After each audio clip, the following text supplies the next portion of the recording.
राधे राधे। आज के इस वीडियो में हम कार्तिक मास महात्म्य के 8वें अध्याय की कथा सुनेंगे, जिसमें नारद जी राजा पृथु को कार्तिक व्रत के उद्यापन की विधि बता रहे हैं।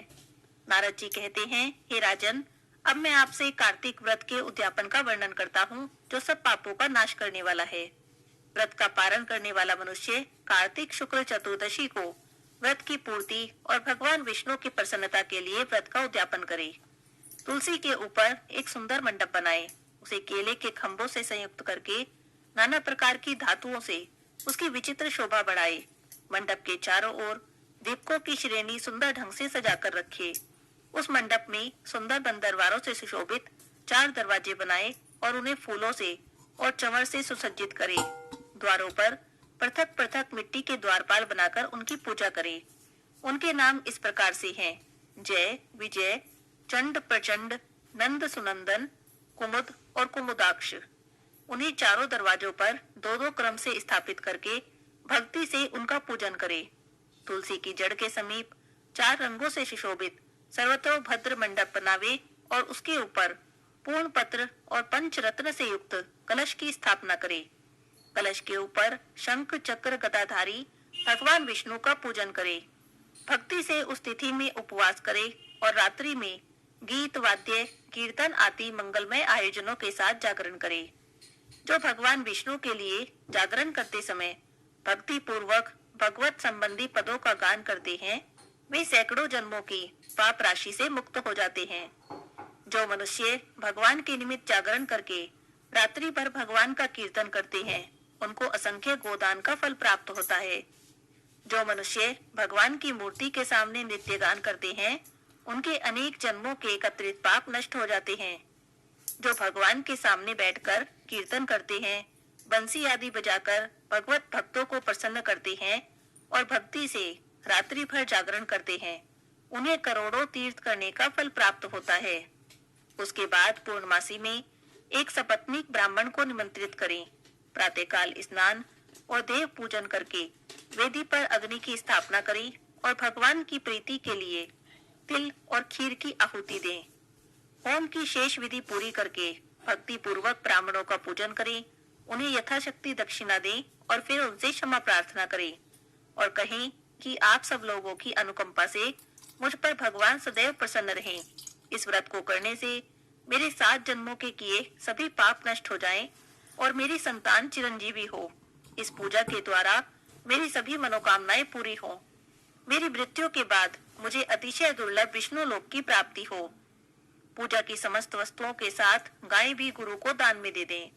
उसके बाद घर वालों और मित्रों के साथ भोजन करें। भगवान द्वादशी तिथि को शयन से उठे, त्रयोदशी को देवताओं से मिले, चतुर्दशी को सबने उनका दर्शन और पूजन किया। इसीलिए उस तिथि में भगवान की पूजा करनी चाहिए।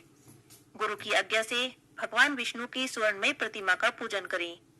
इस पूर्णिमा को पुष्कर तीर्थ की यात्रा श्रेष्ठ मानी जाती है। कार्तिक मास में इस विधि का पालन करना चाहिए। जो इस तरह से कार्तिक के व्रत का पालन करते हैं, वे धन्य हैं और पूजनीय हैं। उन्हें उत्तम फल की प्राप्ति होती है। जो भगवान विष्णु की भक्ति में तत्पर होकर कार्तिक के व्रत का पालन करते हैं, उनके शरीर में स्थित सभी पाप उसी समय नष्ट हो जाते हैं।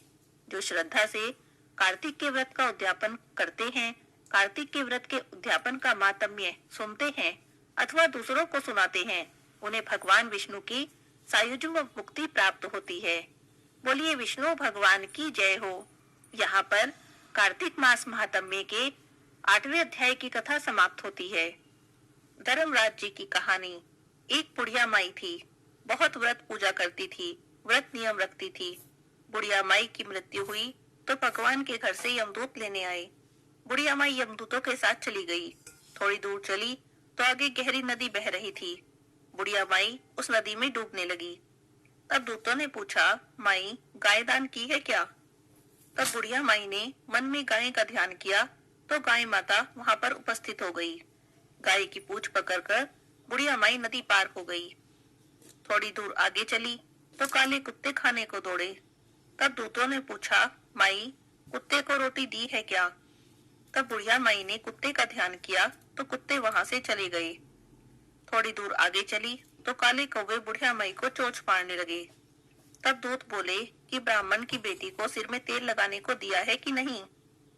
बुढ़िया माई ने ब्राह्मण की बेटी को याद किया, तब कौओं ने चोंच मारना छोड़ दिया। आगे चली तो पैरों में कांटे चुभने लगे।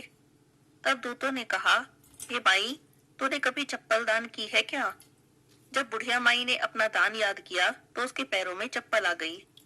थोड़ी दूर आगे चली तो चित्रगुप्त जी ने दूतों से कहा कि तुम किसे ले आए हो? तब वे बोले कि बुढ़िया माई ने दान पुण्य तो बहुत किया, पर धर्मराज जी का कुछ भी नहीं किया, इसलिए आगे के द्वार बंद हैं। तब बुढ़िया माई कहने लगी कि अब क्या करूं? मुझे 7 दिनों के लिए वापस धरती पर भेज दो। 7 दिन तक धर्मराज जी की कहानी सुनूंगी और उद्यापन करने के बाद वापस आ जाऊंगी। तब चित्रगुप्त जी ने बुढ़िया माई को वापस धरती पर भेज दिया। पूरे गांव में खबर फैल गई कि बुढ़िया माई तो भूतनी का रूप धारण करके आई है। जब वह अपने घर पहुंची तो बेटे बहू ने भूतनी समझकर घर के दरवाजे बंद कर लिए। तब वह कहने लगी कि मैं भूतनी नहीं हूँ, मैं तो धर्मराज जी के कहने पर वापस आई हूँ। अब मैं नियम से धर्मराज जी की कहानी सुनूंगी, उसका उद्यापन करूंगी और फिर वापस चली जाऊंगी।